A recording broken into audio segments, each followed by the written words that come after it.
सुल्तान अल मशाइख हजरत ख्वाजा निजामुद्दीन औलिया महबूब इलाही ने अपने मलफूजात में एक बहुत ही प्यारा वाक़या बयान किया। वो ऐसा वाक़या है कि जिसने भी इस वाक़े को पढ़ा या सुना उसकी जिंदगी के अंदर मनफी सोचें खत्म हो गई। वो वाक़या क्या था? आप फरमाते हैं, पुराने वक्तों में एक बादशाह जो अल्लाह का वली भी था और बादशाह भी था, लोगों के दरमियान अदल व इंसाफ से काम लेता, लोगों की दुआएं भी लेता, लोगों पर खूब सदका व खैरात करता, लोगों के हुकूकों को पूरा करता। अब उसके महल के अंदर जो अफराद मुलाजिम थे वो भी उससे खुश थे, उसकी रियाया भी उससे खुश थी। बड़ा ही नेक मुत्तकी पारसा बादशाह था। एक मर्तबा वो अपने कमरे में अपनी बीवी के साथ बैठा हुआ था और ऐसी जगह बैठा हुआ था जहां से वो अपने तख्त को भी देख सकता था और जो दरबार के अंदर मुलाजिम रहते थे उनको भी देख सकता था। अब उसने क्या किया, जब वो बैठा हुआ था कमरे में तो उसने आसमान की जानिब निगाह की। कुछ देर तक वो आसमान की जानिब देखता रहा। फिर कुछ देर के बाद उसने निगाहें नीचे की और अपने तख्त को देखने लगा।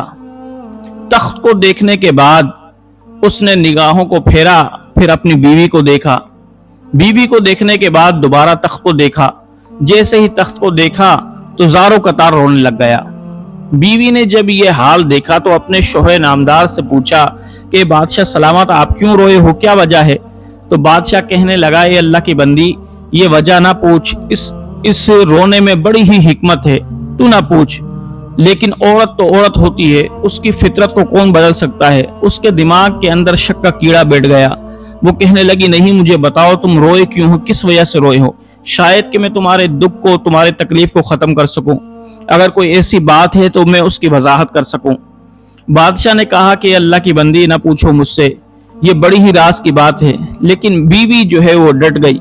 जब बीवी का इसरार बढ़ा तो बादशाह ने कहा कि अगर तू चाहती है कि मैं तुझे राज बताऊं तो फिर सुन। मैंने जब आसमान की जानिब निगाह की तो मैंने देखा कि मेरा नाम जिंदों की फहरिस्त से निकलकर मुर्दों की फहरिस्त में जा रहा है। और फिर मैंने ये दिल के अंदर ख्याल किया कि मेरे बाद मेरे तख्त पर कौन बैठेगा, ये तो जरा देखूं। जब मैंने तख्त की जानिब निगाह की तो मुझे दिखाया गया कि मेरे तख्त पर एक हबशी गुलाम बैठेगा। फिर मेरे दिल के अंदर ख्याल आया कि अच्छा, मेरे तख्त पर तो हबशी गुलाम बैठ जाएगा, वो बादशाहत करेगा, मेरी बीवी का क्या होगा? तो मैंने देखा कि तुम उसकी दूसरी बीवी बनोगी। जब मैंने ये सब कुछ देखा तो इस वजह से मैं रोने लग गया। बीवी बड़ी हैरान हुई, लेकिन बादशाह ने कहा कि जो अल्लाह रब्बुल जलाल लिख देता है वो तो होकर ही रहता है, न इसको तुम टाल सकती हो न मैं टाल सकता हूं। अब इसमें बेहतरी यही है कि हम सब्र करें और अल्लाह रब्बुल जलाल से अच्छे की उम्मीद रखें, अजर की उम्मीद रखें। फिर बादशाह ने उस हबशी गुलाम को बुलाया जिसको लोहे महफूज पर उसने देखा था। उसको बुलाया, अपने जैसा उसको लिबास पहनाया और पहनाकर उसको दरबार के अंदर ले गया। तमाम अपने वज़रा को, मुशीरों को बुलाया और उस हबशी गुलाम के लिए आपने ये ऐलान कर दिया कि मेरे बाद ये मेरा वली अहद है। ये ऐलान करने के बाद उस बादशाह को किसी जंगी मुहिम पर भी जाना था। अब उसने क्या किया, उस हबशी गुलाम को ही बड़ा बनाकर, कमांडर बनाकर जंग पे रवाना कर दिया और उसके साथ बादशाह ने अपने वज़रा और मुशीरों को भी लगा दिया। कहा कि तुम इसकी सरबराही में जाओ और जंग करो। अब वो हबशी गुलाम तमाम को लेकर गया, जंग की। अल्लाह रब्बुल जलाल ने उस हबशी गुलाम को कामयाबी दी और फिर जंग के दौरान उसने वज़रा से, मुशीरों से, सिपाहियों से बड़ा ही अच्छा रवैया रखा। और जब जंग खत्म हुई उसको बहुत ज्यादा माल गनीमत हुआ तो वो खुश खुश महल के अंदर आया और बादशाह को तमाम की तमाम खबर दी। बादशाह ने जिस रात ये खबर सुनी उसी रात बादशाह का इंतकाल हो गया। जब इंतकाल हो गया तो वजीर, मुशीर सब उसके अखलाक हबशी के देख चुके थे। उन्होंने मुत्तफका फैसला किया कि इस हबशी गुलाम को ही हम बादशाह बना लेते हैं, इसलिए कि हमारे बादशाह ने भी इसको वलीअहद बनाया था। अब उस हबशी गुलाम को बादशाह के तख्त पर बिठा दिया गया और उसको बादशाह बना दिया गया। बादशाह बनने के बाद उस बादशाह की बीवी की भी शादी उस हबशी गुलाम से कर दी गई। तो महबूब इलाही नौजवानों ये बताना चाहते हैं कि जो तकदीर इलाही में होता है वो होकर ही रहता है, कोई इंसान उसको टाल नहीं सकता। कोशिश करता है कि मैं ये ना करूं, लेकिन अगर किस्मत के अंदर लिखा हुआ होता है तो फिर वो होकर ही रहता है।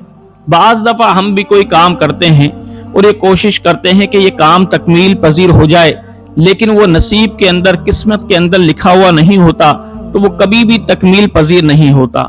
लिहाजा अच्छे की कोशिश करते रहें, लेकिन अगर अच्छा ना हो तो कभी भी तकदीर से और अल्लाह रब्बुल जलाल से शिकवा ना करो।